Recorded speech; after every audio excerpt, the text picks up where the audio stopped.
안녕하십니까, 승진입니다. 우리가 전자계산기 조직응용기사 2021년도 3회 이 기출문제 풀이를 한번 해보도록 하겠습니다.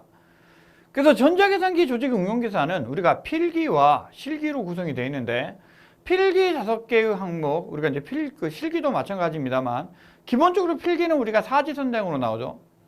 그래서 여러분들이 5개의 문항에서 일단은 최하 점수 40점, 그 다음에 평균 60점을 넘으면 이 필기는 합격할 수가 있는데, 이 실기는 기본적으로 이 사지선다형이 아니라 우리가 여러분들이 직접 이제 쓰는 어떤 주관식 문제이기 때문에 문제에 대해서 정확하게 이해를 하고 있으셔야 되고요. 그 다음에 어떤 내용들을 외우고 있지 않으면 합격하기가 조금 어려울 수 있습니다.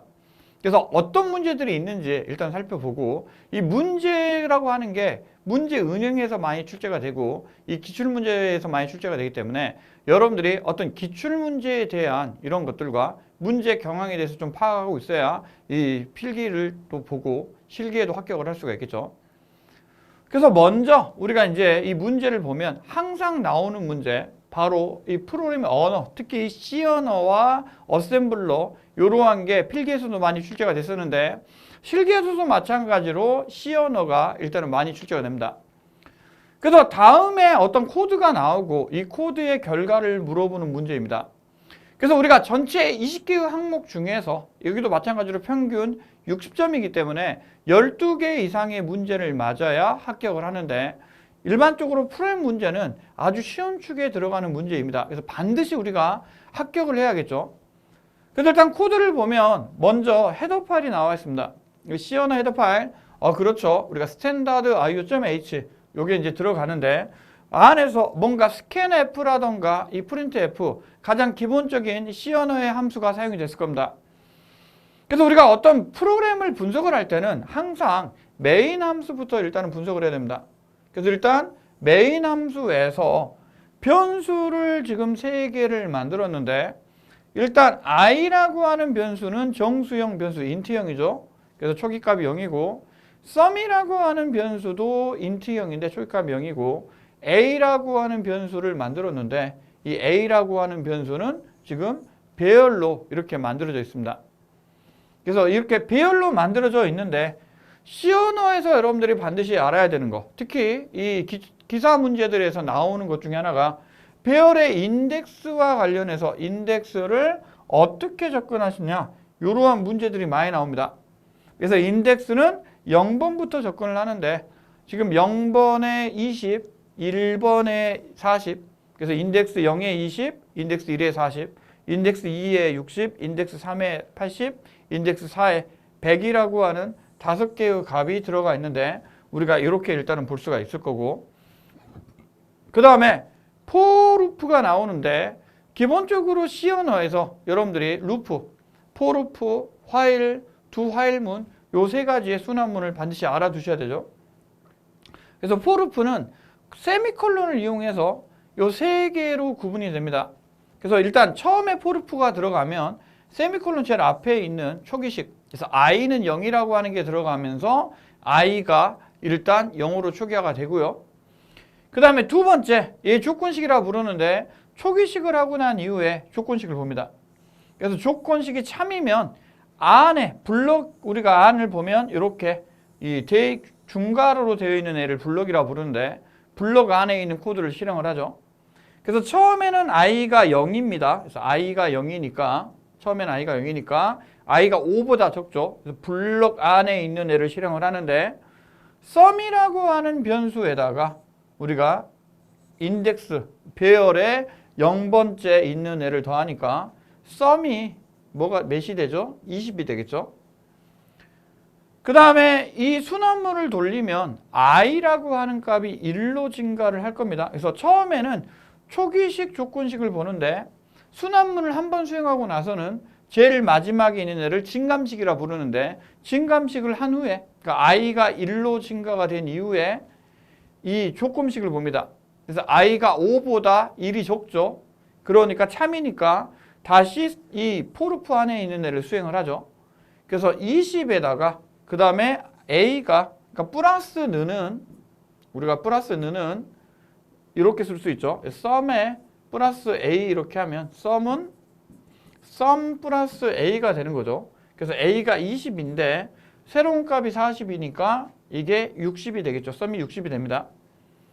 그 다음에 블럭을 수행하고 난 이후에 우리가 순환문을 또 수행을 하면 i가 2가 되고 다시 i가 2는 5보다 적으니까 뭐가 되죠? 조건을 참이니까 다시 블럭안을 수행해서 60에다가 두 번째 값은 60을 더합니다. 그러면 120이 되죠. 그리고 다시 조건식으로 증감식으로 들어와서 i가 3이 되는데 i가 3은 5보다 적으니까 120에다가 80을 더하면 우리가 200이라고 하는 값이 되죠. 그리고 증감식을 가면 i가 4가 되는데 i가 4일 때는 i가 5보다 적죠. 마찬가지로 100에다가 200을 더하면 300이 될 겁니다. 그래서 우리가 일단은 4가 되고 난 이후에 다시 증감식으로 하죠. 그럼 i가 5가 되면 5는 5보다 적지 않죠. 5는 5보다 같으니까 요 루프를 수행하지 않고 값을 찍는데 이때의 값은 우리가 200이 아니라 300이 되겠죠. 그래서 이런 식으로 우리가 루프를 돌아가는 게 중요합니다. 근데 가끔씩 우리가 문제를 보면 이렇게 썸을 찍는 문제가 아니라 i의 값을 찍는 문제가 나오는 경우들도 있습니다. 그래서 i의 값을 뭐 그냥 그 시연어를 안 해보신 분들 같은 경우는 5라고 여러분들이 쓸 수도 있겠지만 아까 우리가 봤던 4라고 쓸 수도 있겠지만 아까 봤던 것처럼 5번 반복하는 게 아니라 마지막까지 한 번 더 반복을 하고 이게 5일 때까지 돈 후에 이 루프를 수행하지 않을 뿐 이 밖에서는 i의 값이 5가 되니까 이때 i의 값은 5가 됩니다. 그래서 여러분들이 어떤 값이 출력이 되는지 마지막까지 한번 확인을 해 보시면 되는데 순환문을 5번 돌면서 인덱스 0부터 인덱스 4까지 모든 값을 더하면 300이라고 하는 값이 나오게 됩니다. 그래서 비교적 이 시연어 문제는 이 기사 문제에서 시험 문제 중에 하나니까 여러분들 일단 반드시 알아두셔야 되는 문제가 되겠죠.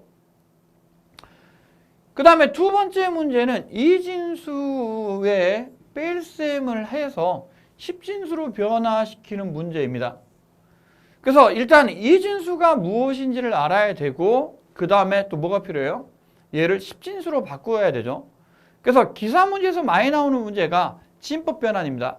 10진수를 8진수로 바꾼다든가 10진수를 2진수로 바꾼다든가 10진수를 16진수로 바꾼다든가 아니면 16진수를 2진수나 8진수나 이런 식으로 바꾸는 문제들이 나오는데 그러면 진법 변환도 여러분들이 반드시 알아두셔야 되는 문제가 되겠죠. 그래서 일단 뺄셈은 요 두 개의 숫자를 그냥 빼면 됩니다. 근데 달라지는 거는 10진수가 아니죠. 2진수죠. 그래서 1에서 2를 빼면 뭐예요? 0이 되고 0에서 2를 빼면 마이너스 1이 되는데 위에서 우리가 값을 빌려와야 될 겁니다. 그렇죠? 그래서 1, 0에서 1을 빼면 어떻게 돼요, 여러분들?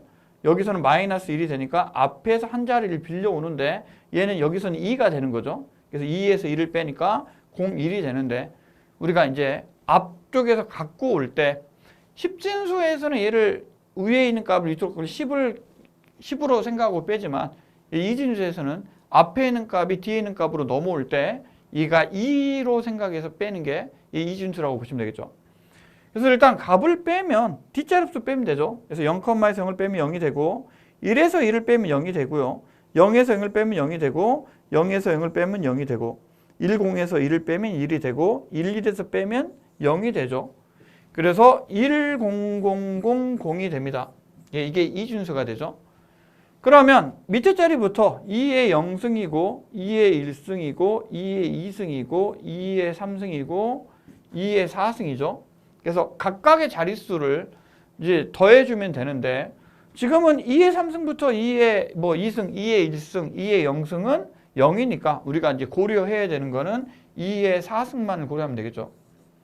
그래서 2의 4승은 2 곱하기 2 곱하기 2 곱하기 2. 2가 4번 곱해지는 거니까 2는 4, 2는 4, 4, 16. 그래서 16이라고 값이 나오게 되겠습니다. 보통 이제 10진수라고 이렇게 밑에다가 이렇게 작은 첨자로 숫자를 더해주는, 이렇게 해줄 수도 있는데, 표시해 줄 수가 있는데, 일단 2진수의 2의 4승이니까 2의 4승은 16 이렇게 나오게 되겠죠. 그래서 값은 16이 되겠습니다.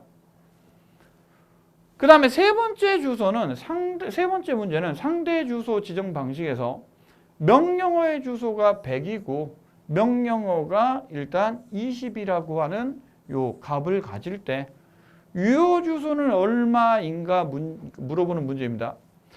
그래서 여기서 중요한 거는 일단 상대 주소 지정 방식이라고 하는 것과 명령어의 주소가 100이고 명령어가 20이면 그냥 우리가 이제 딱 생각해 보면 그렇죠. 뭐라고 해요, 여러분들?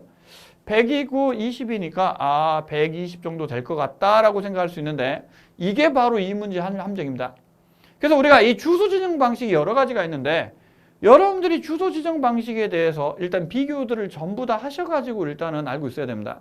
그래서 여기서는 상대 주소 지정 방식이라고 하는 건데 일단 데이터가 저장된 기억 정시에서 실제 주소를 유효 주소라고 할 때 주어진 그 지정 방식에 의해서 얻어진 데이터의 지정 방식의 주소를 가리키는 게 바로 우리가 이제 유효 주소라고 하는 겁니다. 그래서 유효 주소는 우리가 명령어의 오퍼랜드에서 이 PC의 데이터를부터 일단은 데이터를 갖고 오는데 기본적으로 지금 100이죠. 100에다가 20을 더하면 기본적으로는 일단 우리가 유효 주소라고 볼 수가 있을 텐데 문제는 뭐냐? 바로 상대 주소 지정 방식이라고 하는 게 문제입니다. 그래서 상대 주소 지정 방식은 데이터를 읽을 때 자동으로 하나가 증가가 됩니다. 그러니까 100만 하면 안 되죠. 어떻게 돼요? 100에다가 20을 더한 후에 자동으로 하나가 증가를 하니까 증가되는 거를 하나를 더해 주셔야 유효 주소가 나오는데 이런 문제들이 이제 나오는 게 뭐예요? 그렇죠. 이게 함정이 있기 때문에 많은 분들이 헷갈리실 수가 있고 틀릴 수 있는 문제가 되기 때문에 그렇습니다. 그래서 우리가 기본적으로 이런 문제들은 여러분들이 외워주시고 상대 주소 지정 방식 이거 필기에서도 많이 나오는 문제입니다. 그래서 반드시 하나가 증가가 돼야 된다라고 하는 것 상대 기억을 해주셔야 여러분들 이런 문제에서 점수를 획득하실 수가 있겠죠. 그 다음에 우리가 10진수 485를 각각의 방식으로 나타내죠. 앞에서 얘기했던 것처럼 진법 변환과 관련된 문제들이 많이 나옵니다. 그래서 일단은 이 문제는 그래도 쉬운 문제이고요. 소수점을 바꾸는 문제, 음수를 바꾸는 문제 이러한 문제들이 많이 나오게 되는데 여러분들이 합격을 하기 위해서는 반드시 우리가 알아두셔야 되는 문제입니다. 그래서 485가 나왔을 때 우리가 이진수로 나누면 어떻게 해요? 얘를 2로 나눠서 2로 나누면 1이 남죠. 그리고 2, 4가 되고 그 다음에 2에 4 이렇게 되죠. 또 2로 나누면 121이 되는데 남는 수가 없죠. 그 다음에 2로 나누면 60이 되는데 1이 남고 2로 나누면 30이 되는데 남는 게 없고 그 다음에 2로 나누면 15가 되는 게 남는 게 없고 그 다음에 2로 나누면 7이 14인데 남는 게 있고 2로 나누면 어떻게 돼요? 3이 6인데 남는 게 있고 2로 나누면 1이 되죠. 남는 게. 그래서 역순으로 이런 식으로 나누게 되면 기본적으로 우리가 이진수로 나타낼 수가 있습니다.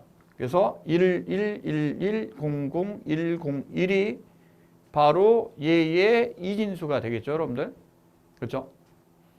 그 다음에 BCD는 우리가 표기 방식이 어떻게 돼요? 4를 4자리로 나누고 8을 4자리로 나누고 5를 4자리로 나눕니다.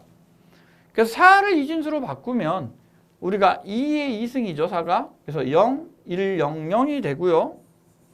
그 다음에 8은 2의 3승이니까 1, 0, 0, 0, 0이 됩니다. 그렇죠? 그 다음에 5는 2의 어떻게 돼요? 2승 더하기 2의 0승이 되죠. 그래서 0, 1, 0, 1이 되겠죠. 그래서 이 BCD는 숫자 10진수 하나를 우리가 4개의 이진수로 나타내는 방법인데 이진수와 일단 BCD가 일단 서로 다르다는 것을 기억하시면 될 것 같습니다. 그 다음에 16진수는 이진수가 있으면 아주 쉽게 구할 수가 있고요. 안 되면 어떻게 해야 돼요? 이렇게 16으로 나눠서 우리가 나머지를 구한 후에 이렇게 남는 수를 구한 후에 역순으로 제시를 하면 되겠죠. 그런데 이진수가 있으니까 얘를 어떻게 하느냐? 이런 식으로 우리가 4개씩 묶으면 됩니다. 그래서 일단 1, 그 다음에 1, 1, 0, 0은 우리가 기본적으로 2가 됩니다. 2가. 그래서 2가 되는데 1, 1, 1, 0은 2의 0승, 2의 1승, 2의 2승, 2의 3승이죠. 그래서 2 더하기 4 더하기 8이니까 우리가 10 몇이 돼요? 4가 되죠. 그래서 10이 A고 11이 B고 12가 C고 13이 D고 14가 2죠. 그래서 2가 되고요. 그 다음에 0101은 2의 2승 더하기 2의 0승이니까 아까 5였죠. 그래서 1, 2, 5가 됩니다. 그렇죠? 이렇게 만들면 되죠. 그 다음에 팔진수는 3개씩 묶어가지고 작업하면 됩니다. 그 다음에 2의 보수를 구하는 문제가 상대적으로 많이 또 출제가 됩니다. 그래서 2의 보수는 1의 보수 더하기 1인데 1의 보수는 어떻게 구하면 돼요? 이렇게 되어 있는 이 진수를 비트를 반전시키면 되죠. 그래서 1을 0으로 0을 1로 하면 되니까 1, 1, 1은 0, 0, 0이고 그 다음에 1, 1, 0, 1, 0이죠. 여기다가 1을 더하면 0, 0, 0, 0, 1, 1, 0, 1, 1이 되겠죠. 그래서 이런 식으로 우리가 0, 0, 0, 0, 0, 0, 0, 0, 1, 1, 0, 1, 1 이렇게 나오게 되는데 2의 보수를 구하는 문제가 많이 출제가 되죠. 그 이유는 컴퓨터에서 음수를 표시할 때 2의 보수를 사용하기 때문입니다. 그래서 이렇게 각각의 방식으로 바꾸는 문제들이 매년 이렇게 필기 아니면 실기에서 매년 출제가 되고 있으니까 반드시 알아두셔야 여러분들이 시험 문제를 합격할 수가 있을 겁니다. 그 다음에 5번째 문제는 이 그 두 가지 주소 방식, 그래서 지금 2개로씩 돼 있죠. 그래서 이 주소 방식으로 되는 수수께서 다음 갔을 때 계산 결과는 무엇인가?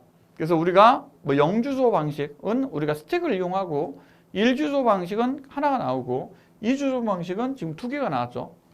그 다음에 3주소 방식, 4주소 방식 이런 방식들이 나오게 되는데 어떤 식으로 이 수수를 풀어야 되는지 여러분들 이런 문제들도 많이 나옵니다. 그래서 우리가 일단은 문제를 한번 풀어보면 y에 x, a에다가 y, a를 넣어놓고 여기에다가 일단 뭐래요? 뭐 b를 썸을 합니다. 그리고 t에다가 d를 넣어놓고 여기에다가 2를 곱한 후에 그 다음에 여기다가 c를 더해주게끔 해놨죠. 그래서 y에다가 a를 더한 후에 a에다가 우리가 뭐래요, 여러분들? 이 지금 subtract 빼는 거죠, 여러분들. 썸이 더하기가 아닙니다, 여러분들. add가 더하기고 sum은 뭐 우리가 이제 값을 빼는 겁니다. 그래서 a에서 b를 빼고 그래서 어셈블러 문제도 많이 나오죠. 그래서 어셈블러도 문제도 많이 나오기 때문에 기본적으로 여러분들 필기 때도 얘기를 했습니다만 sum이 빼는 겁니다. 그래서 a에서 b를 빼는 거고 그 다음에 d에다가 2를 곱한 후에 거기다 c를 더하고 얘로 나누는 거죠. 그래서 이런 식으로 나오게 되는데 어셈블러 명령어들과 여러분들이 이런 식으로 우리가 수식을 구하는 방식에 대해서 여러분들도 한 번 정도는 더 살펴보셔야 될 것 같습니다. 그 다음에 6번째 문제, 우리가 인픽스, 포스트픽스 뭐 이러한 픽스들이 나오게 되는데 우리가 기본적으로 얘가 중위표시법이고 우리가 후위표시법, 전위표시법이 있죠. 그래서 프리는 전위표시법이고 포스트는 후위표시법입니다. 그래서 얘들을 표현을 해야 되는데 앞에서부터 보면서 우리가 기본적으로 집어넣으면 되죠. 그래서 일단 x가 나오고 는이 일단 우선순위가 제일 낮으니까 제일 마지막으로 가야 되고 그 다음에 a가 나오고 b가 나와서 얘를 더하고 그 다음에 c가 나와서 우리가 d를 하죠. 그리고 우선순위가 나누기가 높고 더하기가 낮으니까 이렇게 되고 그 다음에 여기에 일단 곱하기가 있네요. c하고 곱하기가 있으니까 여기다 2가 들어가고 곱하기를 한 후에 더하기를 하고 난 후에 f-를 해야겠네요. 그래서 앞에서부터 가면서 x가 는이 제일 맞으니까 뒤로 가고 a, b 더하기 그 다음에 곱하기가 우선순위가 높죠. c 곱하기가 있고 2가 나오는데 우선순위가 똑같으니까 나누기 곱하기 플러스 f-. 그래서 우리가 우선순위가 높은 게 나올 때 뒤로 옮기는데 기본적으로 이렇게 가는 순서와 이 의미에 대해서 여러분들이 기억을 하셔야 일단 문제를 푸실 수가 있을 겁니다. 그 다음에 7번째 문제는 우리가 주소 지정 방식이 또 나왔습니다. 다음 주소 지정 방식에 대해 쓰시오. 그래서 명령어의 오퍼랜드 부분이 실제 데이터가 되는 방식. 그래서 명령어의 처리 속도가 빠르며 처리할 데이터의 길이가 짧을 때 이용을 한다라고 되어 있는데 여기서는 오퍼랜드가 데이터가 되는 방식이라고 하는 거 나오고요. 그 다음 속도가 빠르다고 하는 게 나오죠. 속도가 빠를 때는 보통 즉시 주소 방식. 그래서 즉시 우리가 다이렉트 인터미디어 어드레싱이라고 하는데 오퍼랜드에 실제 데이터가 기록되어 있는 방식입니다. 그래서 우리가 데이터를 찾기 위해 메모리를 접근해 가지고 그러니까 뭔가 데이터에 주소값이 들어가 있으면 어떻게 해야 돼요? 주소값을 이용해서 램에 있는 데이터를 CPU로 불러와야 되죠. 그래서 우리가 인덱싱 방식보다는 이게 속도가 훨씬 빠르겠죠. 그러니까 데이터를 참조하기 위해 이 주기억 장치에 접근할 필요 없이 그냥 CPU의 레지스터에 직접 데이터가 들어가 있는 방식입니다.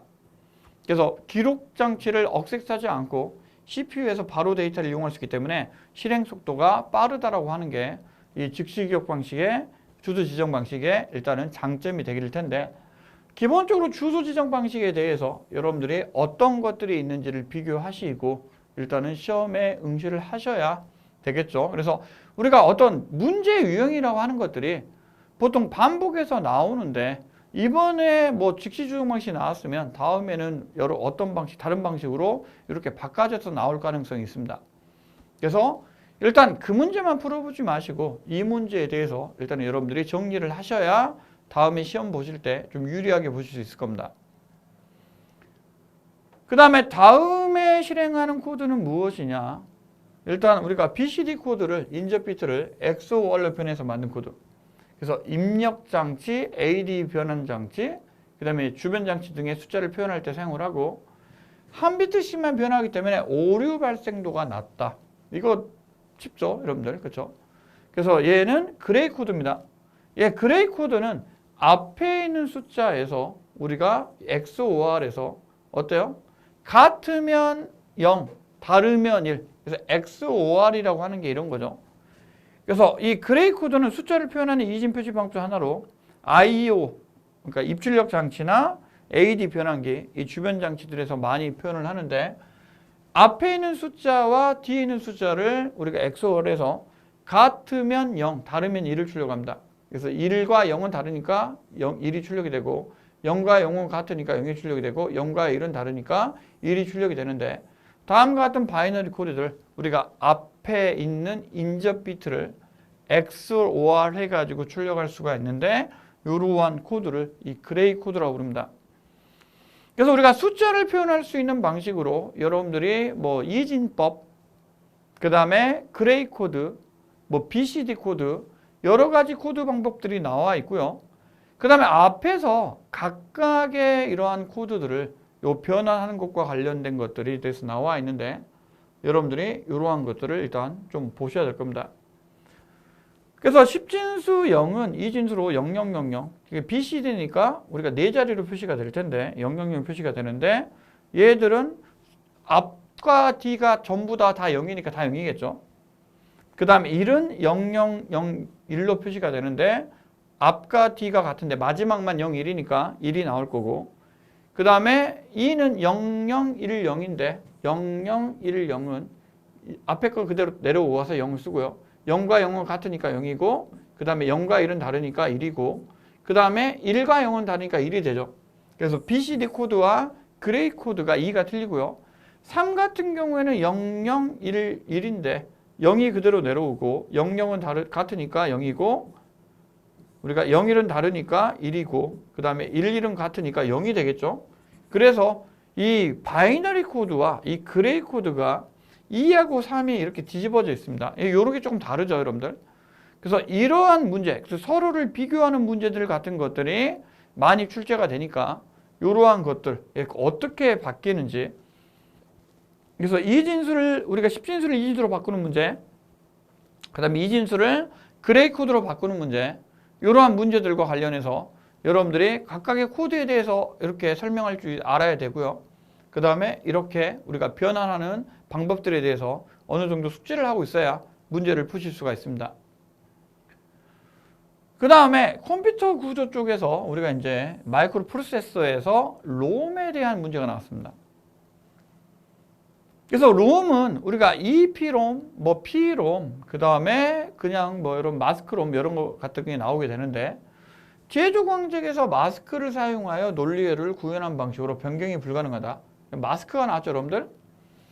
그 다음에 논리회로의 구현을 딱 한 번에 의해서 사용자가 입력이 가능하다. 그 다음에 고전압을 통해서 데이터를 지울 수 있으며 1바이트씩 지우기 때문에 속도가 매우 느리다. 그러니까 첫 번째는 뭐예요, 여러분들? 마스크롬이고 그 다음에 프로그램에 한해서 우리가 사용이 가능하다. 프로그래머블 롬이 있었죠, P롬이라고. 그 다음에 어떤 데이터를 지우고 쓸 수가 있는데 이 CPU, 그럼 램하고 동일하지 않느냐라고 할 수 있지만 얘는 우리가 고전압을 이용해 지우고요. 그 다음에 쓸 때, 지울 때 속도가 너무 느립니다. 그래서 일반적인 램보다는 속도가 느리기 때문에 우리가 보통 이제 데이터를 보통 그 입력을 할 때 사용을 하는데 램하고 다른 거는 얘는 전기가 없어도 우리가 그대로 사용할 수 있는 거죠. 그래서 롬은 리드 온리 메모리 약자입니다. 그래서 한 번 기록된 데이터를 일단 빠른 속도로 읽을 수는 있지만 일반적으로 기록을 할 때 제한이 있거나 아니면 지우고 쓸 때도 EEP롬 같은 경우에 속도가 느리기 때문에 보통 우리가 이제 그 램자처럼 사용하지는 않고요. 일반적으로 여러분들이 어떤 컴퓨터를 켰을 때 뭔가 초기화를 하는 코드라던가 이런 쪽에 보통 사용을 합니다. 첫 번째 게 마스크롬이고 두 번째 게 P롬이고 세 번째 게 EEP롬이라고 부르는데 각각의 롬의 종류에 대해서 여러분들이 알고 있으셔야 풀 수 있는 문제가 되겠습니다. 그 다음에 10번째 문제는 우리가 중첩 레지스터 구조에서 조건이 다음과 같을 때 윈도우의 크기와 레지스터의 파일의 개수가 나옵니다. 그래서 전용 레지스터의 개수가 8개고 이 지역 레지스터의 개수가 8개고 두 윈도우 사이의 공동 레지스터가 6개고 윈도우 수의 5개일 때 윈도우의 크기와 레지스터의 파일의 개수를 물어봤죠. 그래서 레지스터 파일의 개수는 28개이고 그 다음에 윈도우의 크기는 28개이고 레지스터 파일의 개수는 78입니다. 그래서 윈도우의 크기는 지역의 수가 8개이고 전역의 수가 8개이죠. 거기다가 공통된 게 여기도 들어가고 여기도 들어가겠죠. 두 군데에 다 들어가니까 우리가 2를 곱해줍니다. 그러면 8 곱하기 8 곱하기 6 곱하기 2니까 8 더하기 8 더하기 곱하기 아니라 더하기죠. 6 곱하기 2니까 얘가 12가 되고 28이 되겠죠. 그래서 28이 윈도우의 크기가 되고 그 다음에 레지스터의 파일의 개수는 지역의 수 더하기 공통의 수 곱하기 윈도우의 수 더하기 전역의 수가 됩니다. 지역의 수가 8개고 그 다음에 공통의 수가 6개고 곱하기 윈도우 수를 한 후에 우리가 전역의 수를 더해주면 되니까 얘가 14가 되고 5를 곱하면 20에다가 60이 되죠. 70이 되죠. 70에다가 우리가 뭐예요? 여기다가 8을 더하면 78이 되겠죠. 그래서 기본적으로 78개가 나오게 되는데 여러분들이 문제에 대한 공식을 외우셔야 됩니다.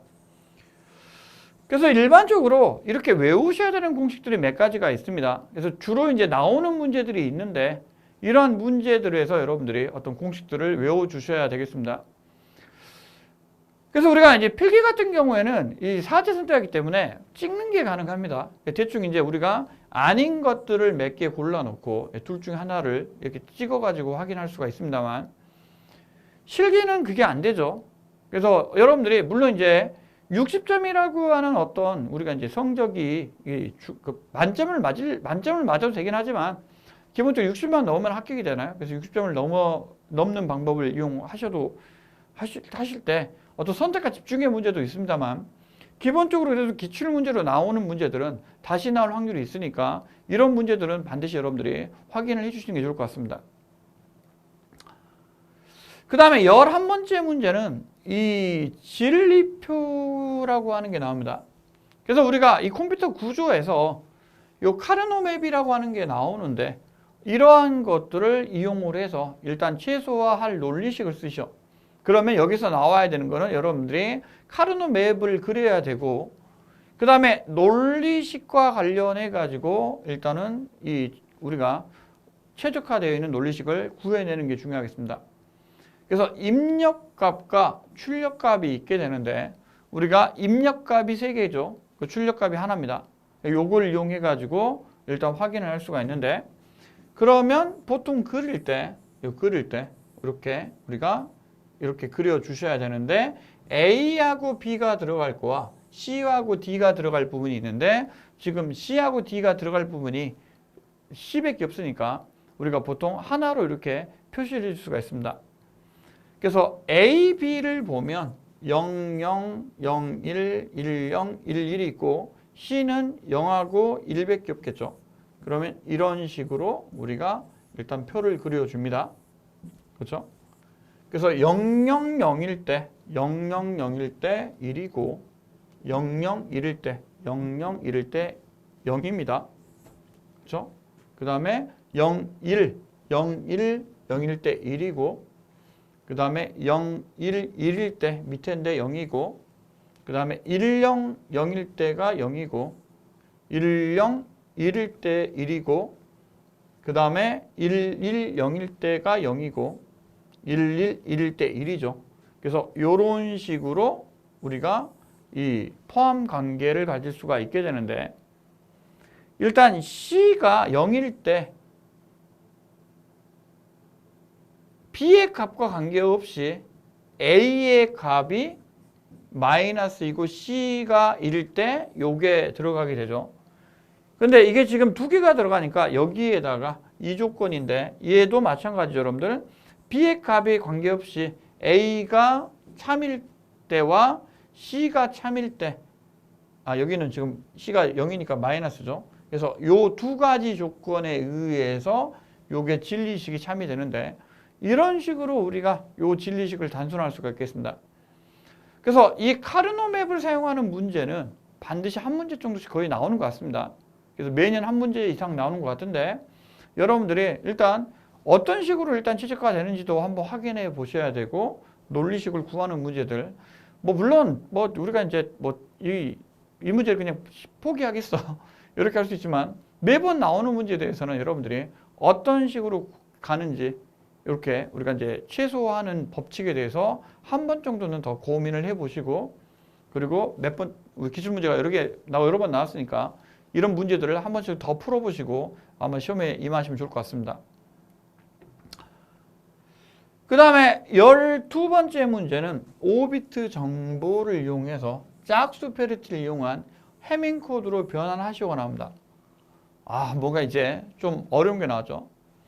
그래서 여러분들이 5607과 관련해서 페리티비티라든가 아니면 해밍 코드라든가 여러 가지 것들이 나옵니다. 그래서 우리가 이 해밍 코드와 관련해 가지고 일단은 확인을 해야 되는데, 기본적으로 이 해밍 코드에서 우리가 앞쪽과 관련해 가지고 일단은 확인할 수가 있습니다. 그래서 지금 들어가는 값이 1, 1, 0, 1, 1이 들어가니까 첫 번째 비트에 들어갈 수 있는 값, 지금 짝수 페리티니까 보면 여기에 있는 값들을 봐야 되죠. 그래서 하나, 둘, 셋, 넷, 5개인데 얘가 짝수죠. 1이 짝수니까 앞에는 일단 0이 들어가고, 그 다음에 두 번째는 하나, 둘, 세 개인데 기본적으로 지금 여기 보면 짝수를 맞춰야 되니까 1이 하나 들어가야 1이 4개가 되니까 짝수가 됩니다. 그래서 1이 되고, 그 다음에 우리가 이제 여기 들어가는 거하고 여기 들어가는 게 2개 남았죠. 그래서 여기에 들어가는 걸 보면 일단 1, 1, 1이니까 1이 3개죠. 그래서 여기도 1이 들어가야 되고, 그 다음 여기도 마찬가지죠. 1이 하나니까 1이 들어가야 될 겁니다. 그래서 0, 1, 1, 1, 0, 1, 1, 1이 들어가는데, 기본적으로 우리가 이 해밍 코드는 데이터 전송 시에 1비트 에러를 정정할 수 있는, 그러니까 확인도 가능하고 정정도 가능한 이러한 코드 체계 중에 하나가 해밍 코드입니다. 그래서 각각의 코드가 들어갈 수 있는 부분과 여러분들이 확인해야 되는데, 일단은 이 들어갈 수 있는 부분이 2의 승수 부분입니다. 그래서 우리가 2의 영승 부분, 그러니까 모든 코드에 대해서 첫 번째는 보는 거고, 그 다음에 2의 1승이니까 우리가 기본적으로 짝수죠. 그래서 2, 4, 8 뭐 이런 식으로 들어갈 수 있는 부분들 보시면 되고, 그리고 뭔가 우리가 이런 것들을 확인해서 여러분들 해밍 코드에 어떤 식으로 이게 들어가는지 한번 정도 더 확인을 해보시는 게 좋을 것 같고요. 일반적으로 해밍 코드도 우리가 요 필기 문제와 이 실기 문제에서 반드시 나오는 문제 중 하나니까 확인하시고 여러분들이 들어가시면 좋을 것 같습니다. 그 다음에 13번째 문제는 일단 게이트 문제인데 다음의 진리표를 확인하셔. XOR 게이트를 문제로 보는 문제죠. 아주 이 문제는 뭐예요, 여러분들? 여러분들 점수를 가져가라고. 아, 제발 점수 좀 가져가세요. 이런 문제 중에 하나입니다. 그래서 이 문제를 틀리면 안 되겠죠? 그래서 기본적으로 XOR, AND, 그 다음에 여러분들이 OR, 또 뭐 있어요? not, 뭐 이렇게 게이트 논리가 있는데 XOR은 같으면 0, 다르면 1이죠. 그래서 0, 0은 같으니까 0, 1, 1은 같으니까 0, 1, 0은 다르니까 1, 0, 1은 다르니까 1. 그래서 0, 1, 1, 0이 되겠습니다. 그래서 얘를 베타적 논리회로라고 하는데 우리가 어떤 두 개의 값을 비교할 때 두 개의 값이 같은지 다른지 이러한 것들을 확인하기 위해 사용을 합니다. 그래서 같으면 0이고 다르면, 그러니까 다른 거를 찾기 위해서 우리가 XOR을 사용할 수 있는데 여러분들이 기본적으로 이러한 XOR과 관련된 내용들을 확인을 해 보셔야 될 것 같습니다. 그 다음에 14번째 문제는 다음의 물음 보기에 알맞은 거를 적으셔. 다음의 물음에 대해 보기에 알맞은 걸 적으셔. 그래서 여기에서 있는 거를 가지고 여기에다가 일단은 써주면 되겠죠. 그래서 다음에 수행할 명령의 주소를 저장하는 게 무엇이냐. 딱 보니까 프로그래밍 카운터, 어큐뮬레이터, 스택 포인터, 베이스 레지스터, 인덱스 레지스터, 플래그 레지스터, 인스트럭션 레지스터. 이거 뭐죠, 여러분들? 그렇죠. CPU 안에 있는 레지스터들의 종류가 있는데 여러분들 일단 CPU 안에 있는 이러한 레지스터 종류가 무엇인지를 알고 있어야 이 문제를 맞힐 수가 있겠죠. 그래서 일단 다음에 실행된 명령의 주소를 저장하는 거 당연히 프로그램 카운터, 얘를 PC라고 부릅니다. 그래서 PC는 다음에 우리가 수행할 명령어의 주소를 저장하고 실제 데이터, 그러니까 실제 명령어는 우리가 IR이라고 하는 요 레지스터에 저장이 되어 있습니다. 그래서 1번은 요거는 1번이 되고 요거는 7번이 되는데 우리가 IR은 인스트럭션 레지스터, 인스트럭션이 명령어죠. 그래서 명령어 코드를 저장하는 게 IR이고 다음에 실행할 명령어를 저장하는 게 PC입니다. 요거는 반드시 여러분들이 외우고 있으셔야겠죠.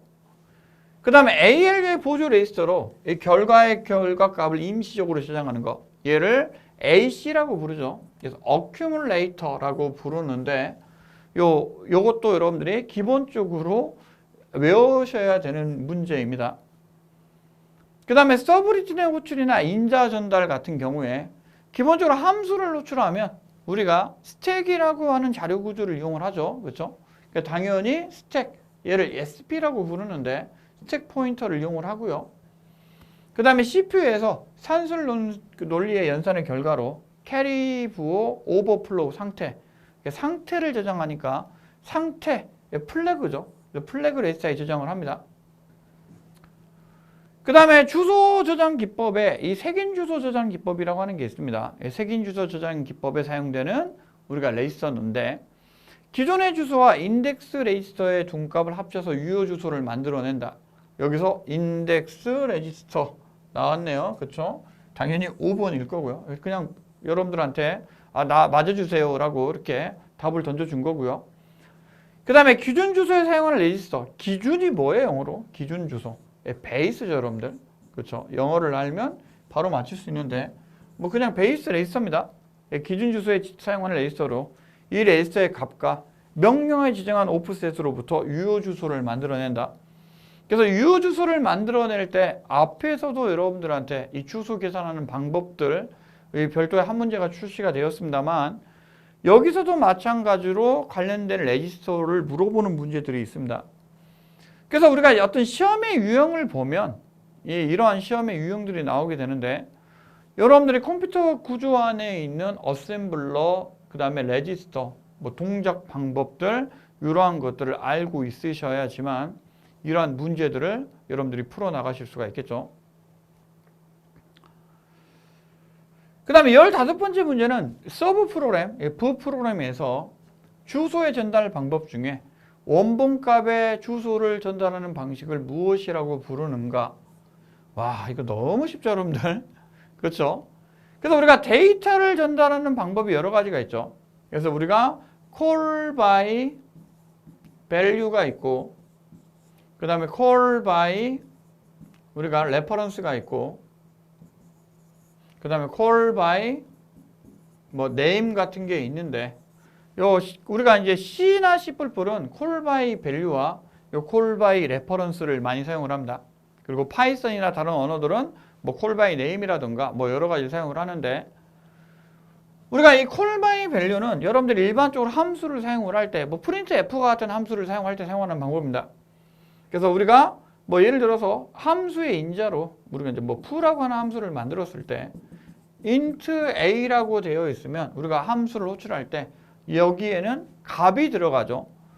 그래서 이 함수를 넘길 때 값을 넘기는 방식인데, 우리가 함수에서 값을 수정하더라도 이 함수를 호출한 곳에 있는 변수의 값이 바뀌지 않는 게 call by value입니다. 그래서 함수의 변수와 원래 함수의 변수가 서로 다른 메모리를 가지고 있죠. 그런데 우리가 이제 call by reference는 보통 이 함수에서 변수를 넘길 때 포인터나 C++ 같은 경우에는 우리가 레퍼런스 변수를 이용해서 값을 넘깁니다. 그러면 실제 얘가 가리키는 게 어떤 데이터가 그 실제 메모리가 아니라 어떤 메모리의 주소를 가리키고 있는데, 함수를 호출한 쪽에서도 사용하는 메모리 주소와 이 함수 내에서 사용하는 메모리 주소가 같은 곳을 가리키게 되죠. 그래서 call by reference는 참조에 의한 호출로이라고 우리가 보통 얘기를 하는데, 인자로 전달받은 곳에 주소를 전달을 합니다. 그래서 함수에서 값을 수정을 하더라도 여기에 있는 값에 이 주소가 가리키는 그곳에 우리가 값을 수정하니까 원본, 그러니까 원래 이를 호출한 쪽, 그래서 호출한 쪽에 있는 변수도 값이 같이 바뀌죠. 그래서 우리가 어떤 함수를 호출하고 나서 그 함수 내에서 변경된 값을 다시 재이용하고자 할 때는 우리가 call by reference라고 하는 것을 사용을 하는데, 여러분들이 값에 의한 호출이냐, 이 참조에 의한 호출이냐, 이러한 것들을 알고 있으셔야 이 문제를 풀 수가 있을 텐데, 일반적으로 우리가 어떤 이러한 것들 많이 나오는 문제이고요. 그 다음에 여러분들이 프로그래밍을 어느 정도 배웠다고 하면 기본적으로 알고 있는 내용들이기 때문에 요것도 마찬가지죠. 여러분들 점수를 주기 위해서 낸 문제인데, 당연히 이러한 것들은 여러분들이 맞아 주셔야 그래도 우리가 이제 컴퓨터 쪽을 하고 있구나 라고 하는 이런 정도 되겠죠, 여러분들. 그래서 정답은 call by reference, 참조에 의한 호출이 되겠습니다. 그 다음에 16번째 문제는 일단 CPU의 구성 요소로 다음에 설명하는 것이 무엇인지 각각 적으시오. 그래서 CPU의 구성 요소에 대한 문제가 나왔습니다. 그래서 1번을 보면, 보기 1번을 보면 주기억 장치에서 읽어드린 명령어를 해독하여 해당되는 장치에게 제어 신호를 보낸다. 2번 문제를 보면 우리가 산술 연산 및 논리 연산을 수행하는 장치, 그 다음에 3번을 보면 작은 개수의 주소 비트를 가지고 기억된 정보를 신속히 접근할 수 가능한 CPU 내의 임시 기억 장치, 그 다음에 네 번째는 CPU 메모리, I/O 장치 등과 상호 필요한 정보를 교환하기 위해서 연결되는 공통의 전송선. 뭐 그렇게 어려운 문제들은 아닙니다. 그래서 여기서는 제어 신호를 보낸다는 게 뭐죠, 여러분들? 기본적인 이 힌트가 되는데 바로 제어 장치가 되겠습니다. 그 다음에 산술 연산을 우리가 아리스메틱이라고 그러고요. 로직 연산을 로직이라고 부르죠. 그래서 장치를 유닛이라고 부르니까 아리스메틱 로직 유닛, 얘는 ALU, 연산 장치가 되고, 그 다음에 CPU 안에 있는 메모리를 우리가 레지스터라고 부릅니다. 그래서 일반적으로 CPU는 외부에 있는 램에 서로 통신하면서 데이터를 갖고 오는데 우리가 SSD나 하드디스크에 있는 HDD 안에 있는 데이터를 롬으로 올린 후에 얘를 CPU로 갖고 와서 처리를 하죠. CPU는 아주 빠른 메모리가 있는데 이러한 빠른 메모리를 이용해서 우리가 산술연산이나 뭐 다른 조작들을 하게 됩니다. 그래서 CPU 안에 있는 메모리를 레지스터라고 부르고 이 레지스터와 이 램하고 CPU하고 연결되는 공통의 선로를 시스템 버스 혹은 버스라고 부릅니다. 그리고 이러한 버스들은 제어 장치를 통해서 우리가 이 제어가 되게 되는데 기본적으로 CPU 구조와 관련된 문제들인데 어떻게 보면 이 컴퓨터 쪽에서 상식과 관련된 내용이 되겠습니다. 그래서 아마 점수를 주기 위해서 낸 문제인가 아닌가 생각이 되는데 여러분들이 기본적으로 이러한 문제들은 당연히 맞춰주셔야 될 것 같습니다. 그 다음에 17번 문제는 조금 복잡한 문제인 것 같습니다. 그렇죠? 그래서 먼저 문제를 한번 읽어보겠습니다. 32비트를 가진 8개의 레지스터를 위해서 버스를 만들려고 한다. 멀티플렉스의 공통선은 몇 개인가?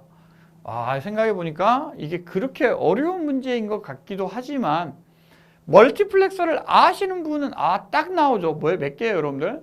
그렇죠. 3개입니다. 왜요? 8개니까. 우리가 멀티플렉서는 뭐죠, 여러분들? 위에 있는 요 데이터가 왔을 때 이 데이터 중에 하나를 선택하게끔 만드는 게 멀티플렉서입니다. 그래서 밑에서 우리가 어떤 선로를 이용해 가지고 위에 있는 것들을 선택하게끔 하는데 기본적으로 이게 2의 매승계가 이루어지는데 2의 매승이 뭐를 하면 돼요? 요 8개보다 크면 되겠죠. 그래서 2의 3승이 8이니까 3개의 선이 있으면 될 겁니다. 그렇죠? 이 3개의 선이 있으면 될 겁니다. 그래서 멀티플렉서나 멀티플렉서 우리가 먹스라고 하는데 얘는 여러 개의 아날로그 장치나 이런 쪽에서 우리가 입력 신호, 그러니까 이런 디지털 장치나 이런 쪽에서 입력 신호 중에 하나를 선택하는 거를 보통 얘기를 합니다. 그래서 다음과 같이 8개가 나올 수가 있는데 앞에 32비트는 그냥 여러분들 헷갈리게 만들려고 나오는 거니까 얘는 무시하시면 됩니다. 근데 가끔씩 2의 n승으로 안 떨어지는 경우가 있습니다. 그래서 보통 이제 10개 중에 하나라고 하면 어떻게 해야 돼요, 여러분들? 10개? 이거 몇 개지? 2의 3승도 아니고 어떻게 해야 되지? 근데 우리가 는이 아니라 어떻게 해요, 여러분들? 요게 크다죠. 그래서 10개는 몇 개예요? 2의 4승이면 16개이니까 16개 중에 우리가 10개만 선택하고 나머지 6개는 그냥 선택 안 하는 거죠. 그래서 4개로 하면 되겠죠. 선이 4개면 되겠죠. 그래서 우리가 이렇게 딱 2의 n승으로 안 나오는 경우들이 있으니까 일단 멀티플렉서가 무엇인지와 그 다음에 여기에 있는 선택선이 무엇을 의미하는지, 그래서 2의 0승이면 첫 번째 거, 2의 1승이면 두 번째 거, 2의 2승이면 세 번째 거, 그래서 2의 3승, 2의 4승, 2의 5승, 2의 6승, 2의 7승 이런 식으로 우리가 각각의 승수에 따라서 우리가 이제 얘를 선택을 할 수가 있게끔 하는 게 멀티플렉스인데 얘를 짧게 먹스라고도 부릅니다. 그래서 이러한 용어들에 대해서 여러분들이 기억하고 있으면 일단은 쉽게 푸실 수 있는 문제가 아닐까 생각이 됩니다. 그 다음에 18번째 문제는 주소 부분이 하나밖에 없는 주소 지적 방식. 그래서 1주소 지적 방식에서 결과 자료를 넣어주는 레지스터가 무엇이냐.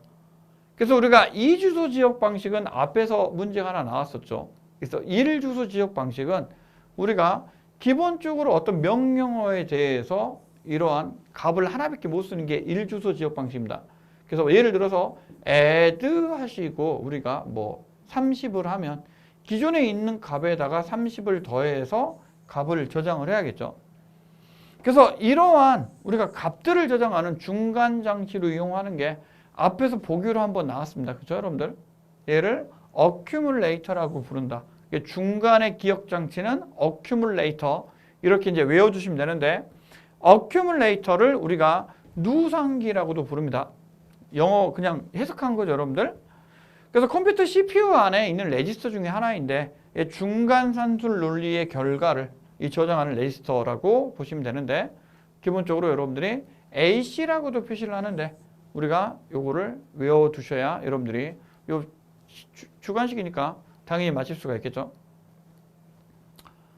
그 다음에 19번 문제는 파이프라인이 처리할 수 없는 코어를 여러 개 구성하여 복수개의 명령이 동시에 실행하는 방식을 사용하는 프로세서로, 프로세서 문제 여러분들,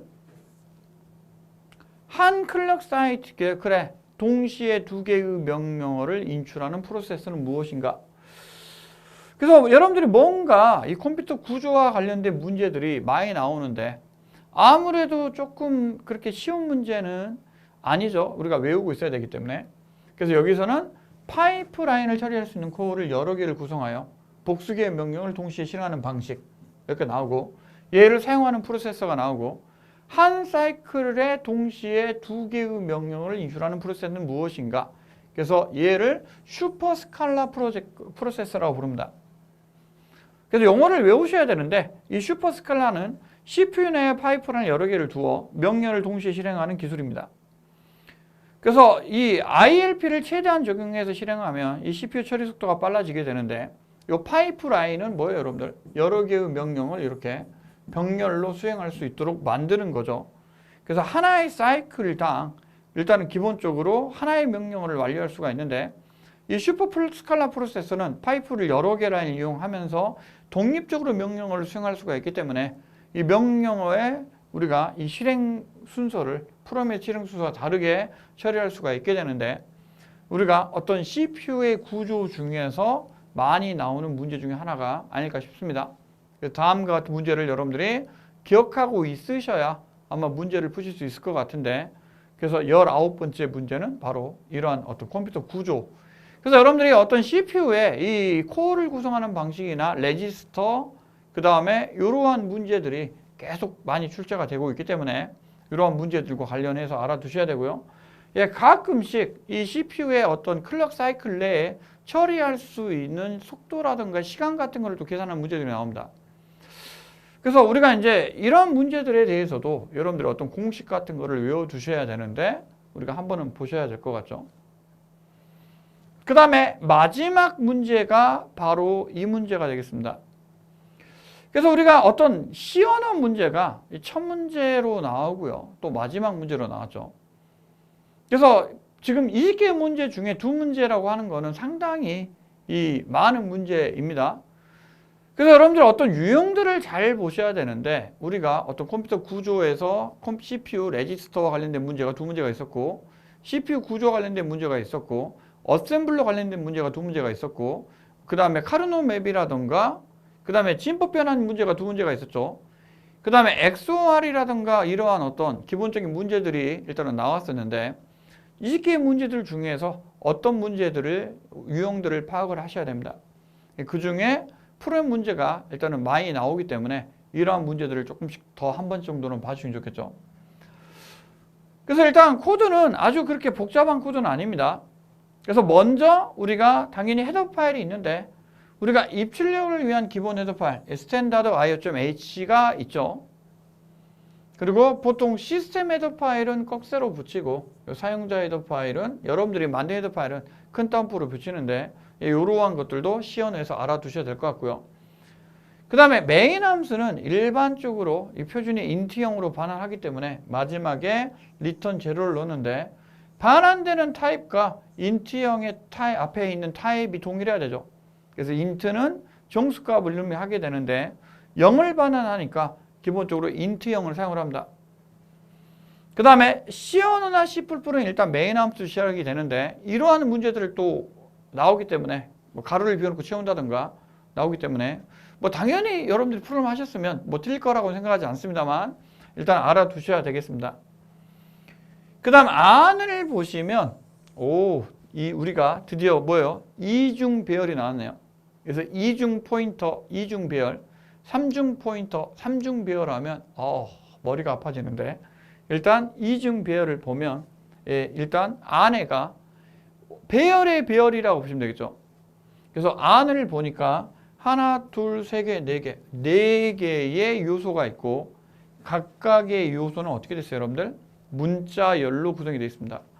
그래서 A, B, C를 할 때 C 언어에서 소문자로 붙는 거는 문자고 이렇게 큰 따옴표가 들어가는 거는 문자열이 되는데 우리가 얘를 뭐 ARR이라고 해놓고 일단은 문자열을 넣어주면 이제 많이 물어보는 문제가 이 문자열을 넣었을 때 ARR의 크기는 어떻게 되는가인데 문자열은 제일 마지막에 그러니까 얼핏 보면 세 개인 것처럼 보이지만 항상 마지막에 우리가 널 문자라고 하는 게 붙죠. 그래서 여기가 4개가 되는데 얘를 8개를 만들어 놨으니까 기본적으로 하나, 둘, 세 개, 4개 8개니까 4개 이상이면 문제가 없는 거죠. 그래서 4개가 들어갑니다. 그 다음에 A가 인덱스 0번이 되고 그래서 앞에서 설명된 것처럼 C나 C++에서 배열의 인자는 0부터 시작이 됩니다. 그래서 얘도 ARR에 0이 A가 되고 그 다음에 1이 B가 되고 그 다음에 2가 C가 되고 그 다음에 3이 마지막에 항상 널 문자가 들어간다 그랬죠. 그래서 여기도 A, B, C가 0이 되고 D, E, F가 1이 되고 인덱스죠. 1이 되고 그러니까 두 번째인데 인덱스가 0부터 시작되니까 1이 되고 그 다음에 G, F, I가 인덱스 2가 되고 J, K, L이 인덱스 3이 됩니다. 그래서 A의 첫 번째 인덱스에 있는 애를 출력하는데 %S는 문자열을 출력을 하는 겁니다. 그래서 여기서 출력하는 것도 여러분들이 보통 그 서식 지정자에 대해서도 요 문제에서 많이 나오기 때문에 반드시 확인을 하셔야겠습니다. 그래서 여기서 A, B, C가 0이고 D, F가 1이니까 출력 결과는 D, F가 되겠죠. 그래서 이 프린트 F문은 기본적으로 우리가 출력을 할 때 사용을 합니다. 그래서 우리가 이제 서식을 지정할 때 서식이 어떻게 지정되는지도 확인해야 되고요. 그 다음에 이스케이프 시퀀스. 그래서 널 문자는 아까 역슬래시 제로였는데 역슬래시에는 줄을 바꿔주는 거죠. 그래서 우리가 DF를 하고 일단은 줄이 바뀝니다. 그래서 C 언어에서 배열은 0부터 시작이 되고 항상 우리가 요 문자열은 널 문자로 끝난다는 거를 여러분들이 기억을 하고 있으셔야 일단 문제를 푸실 수가 있을 겁니다. 그래서 이 전자계산기 조직 응용 기사는 우리가 이 실기, 필기와 일단은 실기로 구성이 되어 있고요. 이 필기는 우리가 이 전 시간에서 우리가 알아본 것처럼 기본적으로 5개 항목으로 구성이 되어 있는데 우리가 뭐 평균 60점, 그 다음에 치하점 50점을 넘어야지 합격이 가능합니다. 그렇지만 이 실기 문제 같은 경우에는 기본적으로 20개의 항목으로 구성이 되어 있는데 여러분들이 이렇게 구분이 되어 있지 않습니다. 그래서 필기처럼 뭐 전자계산기, 뭐 마이크로 프로세서라든가 뭐 프로그래머 언어라든가 이렇게 구분이 되어 있지 않기 때문에 뭐 꽈락이라고 하는 거는 존재하지 않습니다만 일단 20개 중에 12개의 문제를 맞히셔야지만 합격이 가능합니다. 그 다음에 주로 나오는 문제들이 C 언어 문제가 한두 문제가 반드시 출제가 됩니다. 그래서 코드의 결과라든가 빈칸을 채우는 문제들 그 다음에 이러한 것들이 나오기 때문에 반드시 여러분들이 확인하셔야 되고요. 그 다음에 진법 변환 문제들이 한두 문제가 반드시 출제가 됩니다. 그래서 우리가 앞에서 강조한 이러한 것들이 여러분들이 출제가 되기 때문에 이러한 것들과 관련해 가지고 알아두셔야 되고요. 계산하는 문제들이 보통 한두 문제 아니 두세 문제 정도가 출제가 되는데 이 유형들을 보시면 우리가 뭐 이렇게 그 실행 시간을 계산한다든가 아니면은 뭔가 안에 멀티플렉스라든가 뭐 XOR 아니면은 우리가 아까 BCD 아니면 그레이 코드라든가 그 다음에 해밍 코드와 관련된 문제가 필기나 실기에 꼭 한 문제씩은 나오는 것 같습니다. 그래서 BCD 해밍 코드 바이너리 코드들 이런 것들 어떻게 나오는지 그 다음에 카르노 맵이라든가 이러한 것들을 어떻게 사용하는지를 여러분들이 알아두셔야 문제를 반드시 풀 수가 있기 때문에 꼭 확인을 해 주셔야 되고요. 그 다음에 항상 우리가 이 기출문제는 한 문제 정도 여러분들이 풀어보시고 가시면 안 되고 관윤도치를 연속해서 풀어보셔야 됩니다. 그래서 인터넷에 보시면 요 과문제들이 나와 있으니까 그런 문제들을 한 번씩 풀어보시면서 꼭 합격의 기쁨을 누려보시길 바라겠습니다. 그래서 우리가 여기까지 해서 간단하게 이 전자계산기 조직 응용 기사에 대해서 설명을 드렸고요. 우리가 요 시장에서 여러분들이 이제 필기와 이 실기에 관련해서 또 다른 또 우리가 이제 그 동영상이 있으니까 거기에서 여러분들 또 뵙도록 하겠습니다. 예, 수고하셨고요. 우리가 다음에 또 뵙도록 하겠습니다. 예, 감사합니다.